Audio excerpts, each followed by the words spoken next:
Hi, and welcome to another episode of Hot Takes with me, the Silver Fox. A question. Why do we have a justice system? There are many reasons, of course. It acts as a deterrent to stop people from committing crimes. It punishes people who ignore that deterrent and who do commit crimes.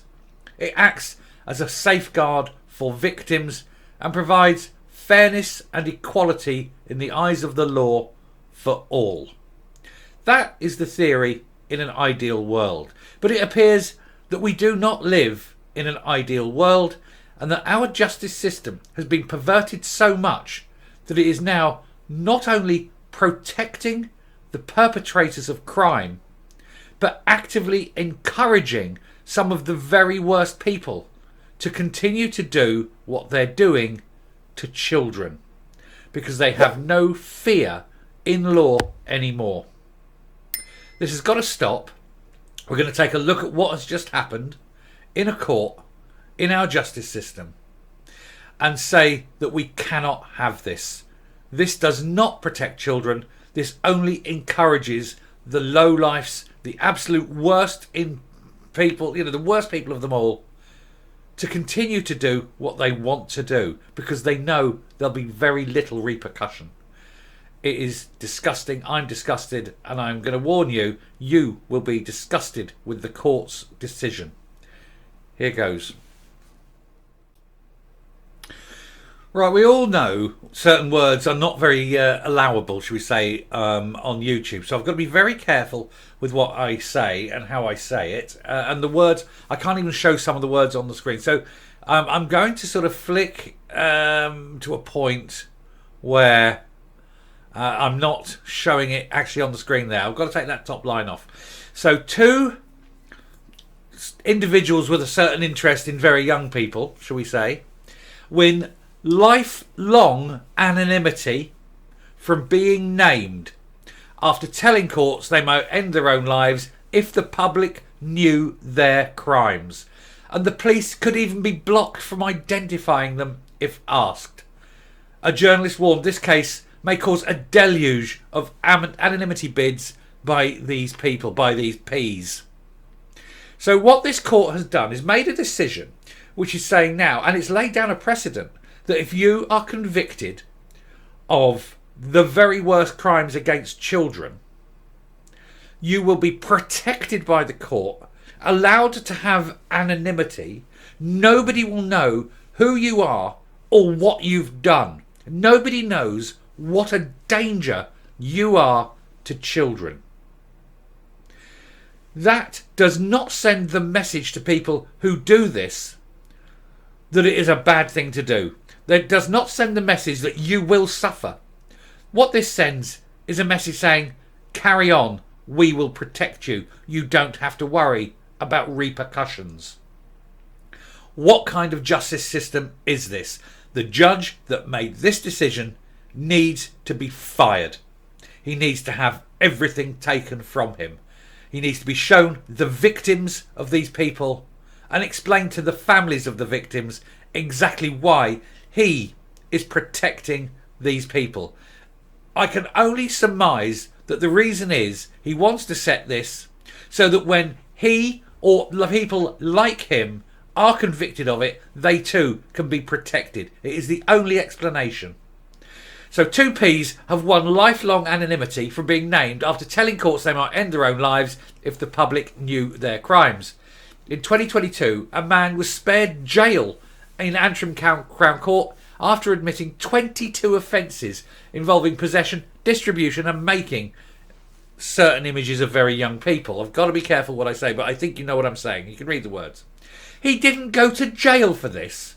He should be in jail for the rest of his life. Initially, the offender's identity was revealed following a legal challenge from local democracy reporter Tanya Fowles. However, the judge then reversed his decision and granted lifelong anonymity. That means it is initially out there in the public domain, and I hope that Tanya Fowles accidentally releases the pictures and the names and the address of this individual. That would be a shame, wouldn't it? Why should this man be granted anonymity after what he has done? he still represents an absolute, real and present danger to children. The parents of these children where he lives need to know. Everybody needs to know what this man is and how dangerous he is. And the courts are protecting him. That is wrong. Everybody who does this. And it sends out the message. It sends out the wrong message. We want everyone who is like him, every P in the country, to be running scared for their very lives. It is the only way this shit stops happening. The decision was described as unprecedented, while Tanya warned of a deluge of bids for anonymity by convicted Ps after the judgment. Now, a second P, who was jailed for 16 months, has received an order to protect their identity from another court in Northern Ireland after threatening self-harm. I don't care. You can threaten it. And if you, 99 times out of 100 it's only a threat, you're never going to do it. But on the one occasion it might actually be real and you might end your own life. I'm not going to shed a tear, and I bet you no one else will either. No one will care, because nobody cares about people like you. A lifelong anonymity order places bans reporting any information that could lead to people to expose their lives after leaving prison. When arguing for the anonymity order to be overturned, Tanya said the defendant initially expressed concern about the impact on his family, which does not qualify as an identity ban. She also noted there are schemes in prison designed to prevent self-harm for at-risk prisoners. Amari reports that the man in his 30s attempted to communicate with 2 female children between November 21 and 22, but was in fact speaking with Yorkshire and Humberside officers acting as decoys. Well done to them. I know from people in my family who did this for a while. They only have a limited time to do it because of the psychological harm. They dealt with this stuff, and he worked with the teams that do this decoy and entrapment stuff, and he says it's very satisfying when they put those handcuffs on. He says, and it's very annoying when the court doesn't deal with them in the appropriate way. I'm not going to say the name of my relative, but I will say that it has been known for the people who are arrested they seem to be very clumsy. That's all I'm going to say.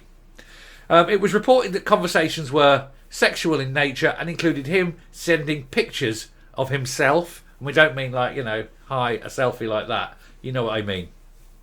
And asking for them back. The man will only have to serve 6 months in custody before being released on licence.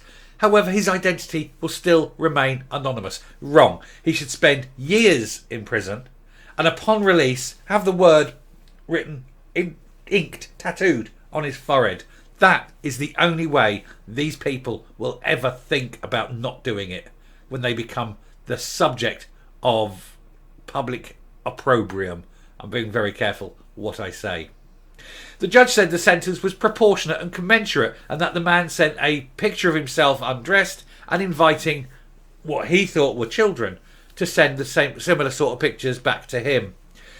Tanya told told HFTP that the new case follows the precedent set in Newry Crown Court. She said, now we see further Ps living under the radar, cloaked for life by court-ordered anonymity, setting such offenders as an enhanced status to others coming through the court system. Everybody now who's going to get convicted of this will just go, oh, I'm going to harm myself, get their anonymity and walk effectively free. Yeah, they'll do 3, 6, 8 months in prison because they ain't getting long sentences, are they? And then they're straight back out into the community next to children, next to your children. It's disgusting. This judge has made a very, very bad decision. He's sending the signal that it is now a free-for-all on children. What a complete wanker this judge is. He needs to be disbarred, named, shamed, and just go away and release the names of every single person convicted of this crime and crimes like it. Prior to the 2 cases involving these Ps in Northern Ireland, there are thought to be only a handful of lifelong anonymity orders ever given out. They include Maxine Carr, the woman who lied to protect Soham killer Ian Huntley, Mary Bell, the schoolgirl who killed 2 boys, Kenneth Callahan, who arred a woman as he ended her life, and 2 teenage girls who ended the life and via a very long process of a vulnerable woman. John Venables and Robert Thompson, who as boys abducted and ended the life of James Bulger. It is disgusting, and that they just all need to be named and shamed. There can be no hiding place, and that's the principle. If there's no hiding place, it acts as a deterrent for others. And I'm finished. I'm getting angry, and I'm coming up. This judge must be dragged into a public forum and made to explain his decision. You cannot protect these people. They need to be exposed. Parents who live in the communities need to know their children are at risk from scum like this. And for a court to protect that person and to endanger children shows that the justice system is completely not fit for purpose. We need hard judges. We need judges who will look at the crime and the criminal and decide that the victims in this case are more important than the rights of the criminal. And until we get that, we will never have justice. We will have more and more of these people doing these crimes knowing that there's no repercussions. And it is just wrong. And I think everybody who is in any way decent, moral or normal would agree that this is totally inappropriate. And I'll stop there. Thank you very much for watching. If you like what you see in here on the channel, please hit that subscribe button, ring the bell, leave a like, leave a comment, please share the video, and definitely please leave a like. And until next time, stay safe, stay well, protect your children, and goodbye.